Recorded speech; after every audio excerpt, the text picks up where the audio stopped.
By the time I release this video, interest rates in America and the UK will have probably risen in response to the ongoing inflation issues. Every time I hear them say inflation is 10%. 10%. 10.1%. Double digit. 10. Inflation is 10. I just think you're wrong. Prices have gone up more than that. Just go to your local supermarket now and tell me that prices haven't risen more than 10, 12%, whatever they're saying inflation is at the minute. I've actually got a list here of the cost of certain food items and how much they've actually increased recently. So for example, low-fat milk, 34%, pasta and couscous, 24.4%, ready meals, 16%, cheese and curd, 17.9%.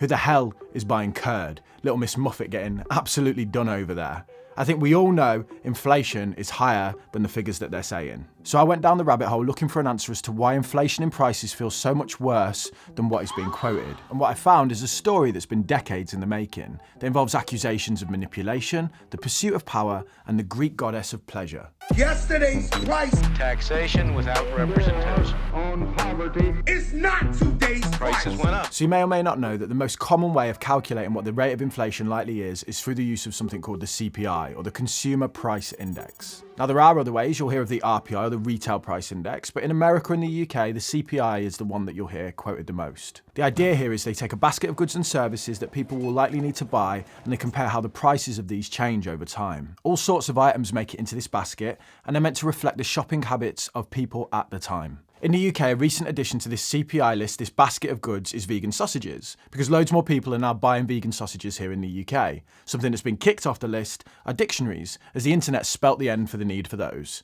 I'm sorry, that was an awful joke. But in its simplest form, if this basket of goods cost £100 last year and now it costs £102 this year, that's 2% inflation. Sounds simple, right? But over the years, the way that inflation is calculated has been tweaked and changed, mainly in the 80s and 90s, and that's led to calls of manipulation from people who are critical of the way that we calculate inflation.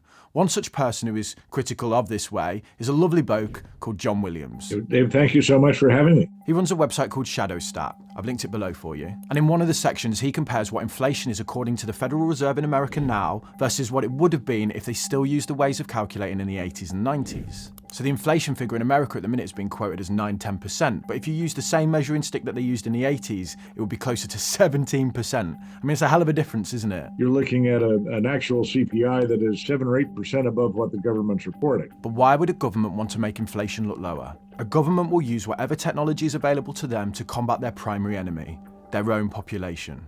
We could sum up the incentive to make inflation look lower than it actually is using 2 words: cost and power.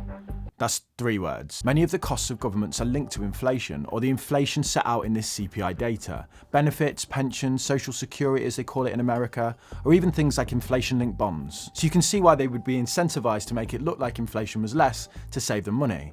I'll tell you what, I'll give you an example that's everywhere at the minute. The UK has something called the triple lock on state pension. That's the government's promise to increase the amount of state pension that people receive by one of 3 factors, whichever is the highest. Currently, it's up in the air if the UK government are even going to stick to this promise. It would be absurd to raise the state pension by 8%. But let's say they did. They would need to increase the amount of state pension by the rate of inflation this year, as that is the highest of those 3 figures. Now, if they're reporting it as 10% when it's actually 17%, that's a massive difference, and that saves them loads of money. The second thing is power. I mean, if you want an example of how quickly power can unravel in the face of bad numbers, look no further than Liz Truss. Her mini-budget and the impact on financial markets annihilated her leadership, the markets collapsed, and so did her reputation. Leaders and those in power want to be seen to be doing a good job, and a large part of how we judge that is the health or perceived health of the economy. So it isn't without question that they might be incentivized to massage the numbers to make them look slightly better. I mean, we all know that inflation is likely higher than the 10% or whatever we're being told it is at the minute. But imagine if it came out and they went, you know, actually, it is 17%. What would the narrative be like around them? What would the media headlines be like?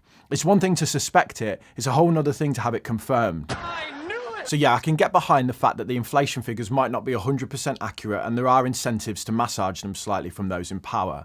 But I also think it's more useful for me and for you when we're sat here to have a discussion that basically looks at both sides of the argument. I think in this world of scandalous content that leans either really left or really right, and algorithms that just look to polarize people in order to get clicks, it's more useful to sit here and go, well, this is this side and this is this side, you make your own mind up. I prefer my news to be impartial and balanced personally, and that's actually why I've asked the Daily Upside to sponsor today's video. The Daily Upside is a completely free business newsletter sent to your email inbox every day.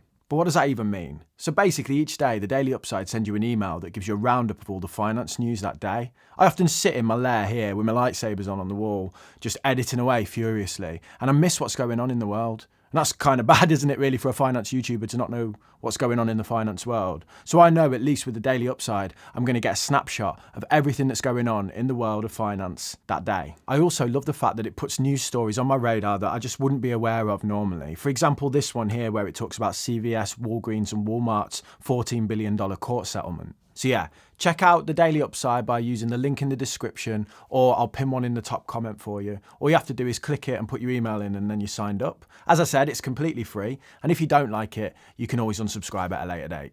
Thank you, Daily Upside, as always, for sponsoring the video. I love you guys. So there's a really popular personal finance book called How to Own the World. I've actually got a copy of it here in front of me. In the book, Andrew, the author, spells out the ways that he thinks that they manipulate the inflation data. He definitely falls into the John Williams camp of, it's all a lie. I'm going to read a little section from it now, word for word for you. I'm going to pop on my reading glasses so I can do that.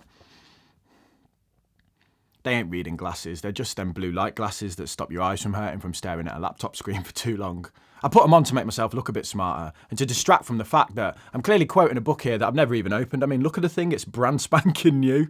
I listened to the audiobook, okay, don't judge me, it's all knowledge. Page 67. There are 3 particularly dubious ways in which governments ensure the inflation numbers end up always being lower than the true increase in the cost of living. So that you think that you're wealthier than you are and they get to pay you a lot less in social security, given that this is linked to the official inflation numbers. These dubious mechanisms are called substitution, geometric weighting, and hedonic adjustment.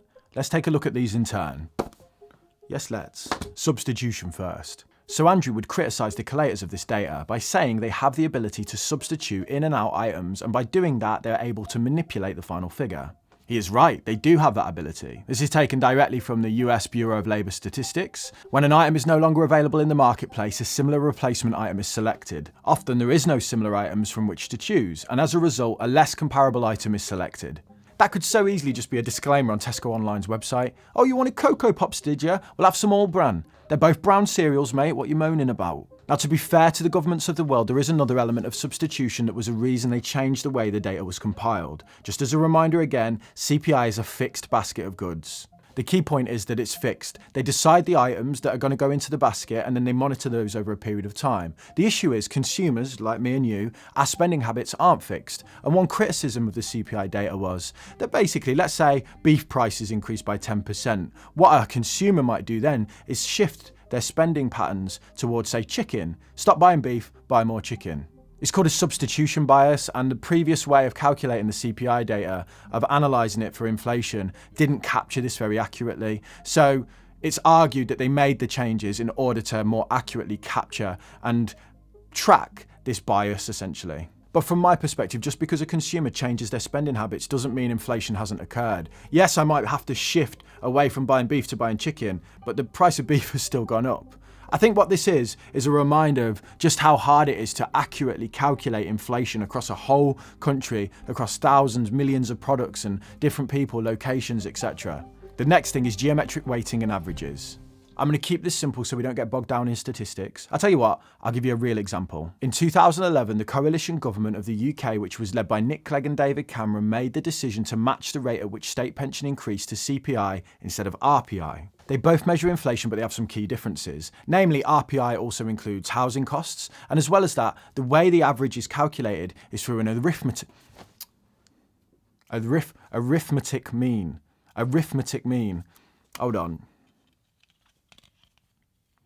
Arithmetic mean. What that is your standard mean that you would have been taught in maths when you were a kid. Add everything together and divide it by how many examples there are. CPI uses a geometric mean, which is a different way of calculating it. The coalition government made this change, stating it was a more appropriate measure. What it actually meant is that pensions would increase at a slower amount because the difference in the way of calculating these means, the difference in the way they calculate the averages, with CPI is typically lower than the RPI. Andrew also points out in his book that they use geometric weighting to understate areas of the economy that normally cost more. In America, for example, healthcare makes up 17% of the economy, but only makes up 6% of the inflation calculation. He argues that this is pretty convenient because healthcare is one of the fastest growing costs in America due to the aging population. It reminds me of the quote, there's lies, damn lies, and then the statistics. But it's the final of the three things that Andrew mentions that I think is the wackiest and almost the hardest to wrap your head around. Hedonic adjustment. Hedonic comes from the Greek word hedon, who was the goddess of pleasure. You know, hedonistic. Now this is the idea applied to CPI data that you need to adjust for innovation in pricing. So let's say 10 years ago, you buy a mobile phone and you want an 8210 and it costs you 400 quid. Today, you want to buy a phone and it's an iPhone, but it's 1,200 quid. Is it fair to say that prices of phones have inflated by 3 times, or has the quality of the product improved? Fair point, but where this gets contentious is quality is completely subjective. So for example, with laptops, laptop processing power continues to improve year on year, but so do the programs that we need to run on the laptops. So what happens is you buy a laptop and it always just seems as fast as the previous laptop. So if you buy a laptop today for $2,000, pounds, whatever, and you also bought one 2 years ago for $2,000, pounds, whatever, the CPI data and the way they calculate it would argue that that's actually deflation in price because you're getting a better product today than you got 2 years ago. It almost discounts for innovation. A real example of this at play is the used car market in America. On screen is the average price of a used car in the United States. Between 2014 and 2019, there was a 16% increase in the prices. But if we check the CPI used car and truck index, it went down by 3.3% over the same period. Prices went up, but the inflation was reported as going down because the argument is, well, you're getting a better car now, mate. The problem with this is you can't escape those price increases. Base model cars are becoming more advanced over time. What was once a premium feature is now a standard feature. And like with phones, I can't buy an 8210 anymore. They just stopped making them.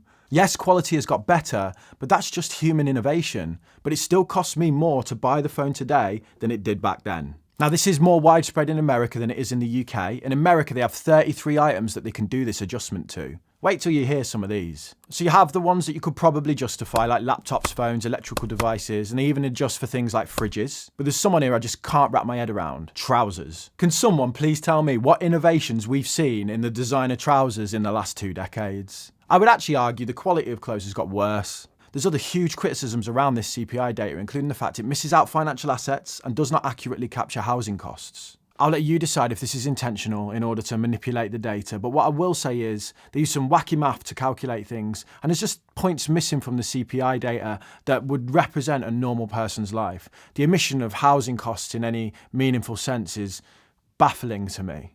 The reason this is concerning is it has real-world impacts for people. Imagine paying tax into a system your whole working career under the promise you'll receive a state pension at the end that keeps pace with inflation, only to realise that this is the system by which they calculate inflation. Conspiracy or not, the state of inflation at the minute has shone a light on how woefully inadequate this system is at calculating inflation. But I wouldn't worry, because the torch you're using to shine the light is better than the one you bought 5 years ago, so technically it's cost you no money.